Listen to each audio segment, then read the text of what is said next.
مرحبا صافا الحمد لله. ما كانش سلميه، شوف سلميه ما كانش خلط خلاط، ما كانش انا استاذ قاسم مع حد قاسم تعرفني ما كنتش خلاط، لانه عندي عتاب عليك انت بالذات، لانك كنت في القنوات الصحفيه وانا شاهد عليك وانت راك ولد البيض ولا ولد الجبل الله اعلم.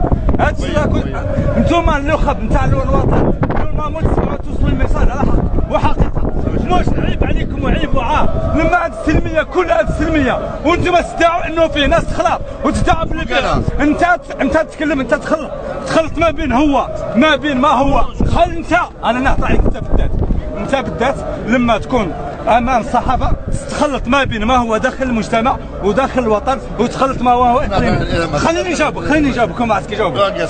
شوف يا خويا حنا ناس سلميين، لما تكون مجتمع مواطن وفي الاخر المجتمع الامر يتعلق بمواطنين جزائريين لازم خليني وحده وطنيه. انا قلت لك مواطن ذم علاتها لما يكون المجتمع يتحرك بسلميه ويكون يناضل بحقوق مشروعه وواضحه، عيب عليكم لما تدخلوا ما هو اقليمي وما هو لا امن خارج الوطن تدخلوا ما هو داخل المجتمع حبس. لا انا والله انا واثق 100% كاين اختلاط ما بين هو داخل المجتمع وتخلط لي ما بين خارج المجتمع. شوف انا نقول لك، انا اعطيك رساله من هنا وديها من عندي، انا موحد قاسمي راني نقول لك ومن الاضرار وانا بعين الصاله وراني نتلاقى مع كاع الناس. احنا ما راناش تاع اختلاط، حنايا تاع واش حنا مطالب عندنا شرعيه واضحه. لما تما تكلموا واقعيين ما تبقاش تخلطوا ما بين وهو لا امن خارج الوطن، لا خارج الوطن معناتها تكبل به المخابرات، تكلم به الامن، يتكلم به العسكر يتحمل مسؤوليته. واما انما احنا كناس مواطنين لما نخرج في الشارع بسلميه لازم توصلوا الميساج. لما تبقوا تخلطوا ما تخلطوناش ما بين وهو داخل الامن والمجتمع. شوف خليني نكمل. المجتمع هذا واعي جدا، واعي اكثر من النخب اللي تدعي النخبه وتعرف بلي هو عندها وتقول لك بلي انا عندي المعلومه. ما كانش واحد عنده المعلومه، ما كانش واحد في الجزائر عنده المعلومه ابار هذا الشعب هذا، هو اللي عارف الحقيقه، هو اللي عارف الصح، هو اللي عارف انه عايش في البلاد.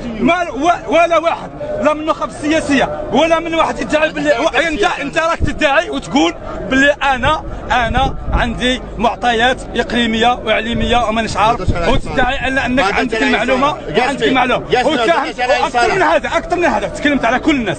الشباب اللجنه الوطنيه للدفاع تكلمت على بركات، تكلمت على اليمن. خليني نقول حركه بركات ولا حركه اللجنه الوطنيه للدفاع عن حقوق الطالين ولا اي مواطن جزائري لما تكون عنده فكره ويخرج بطرق سلميه ما عندوش اختلاط مع هو خارج الامن. علاش انتم تبقاو دائما تخلطوا لنا شي بشي؟ اذا راكم عطاتكم السلطه ولا عطاتكم ناس وعندكم علاقات وراكم تهضروا في الصحافه وتتكلموا مع الصحافه، يا خويا لازم تعطوا الميساج صحيح. رانا عيب عليكم وعار وتجي اليوم توقف قدام الناس هكا وكانك زعما راك عارف. لا انا نقول لك خطونا من التخلاط، كرهناكم انت وغيرك كرهناكم.